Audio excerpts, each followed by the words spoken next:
Hey everybody, this is Dustin, your RV specialist. So I want to show you a different view of the MORryde X Cross Brace installation. As you can see, here's your traditional leaf spring hanger on the front. There's a piece that basically captures that whole shackle link, slips over the top of it on the inside. Then the inside of it, as you can see here, bolts through the actual spring hanger bolt, and then it sandwiches up at the top. This is to help prevent I-beam cracks, and as you can see here, we just added a plate for this one where it had a crack on this side.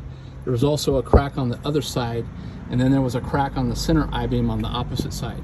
So make sure when you're doing your inspections, your wool bearing packs, which that's what this is in here for, that you're checking the I-beams, the spring hangers, the V-tracks, the tubes, any of this kind of stuff for problems or cracks or issues or welds fails. All right, thanks so much for watching.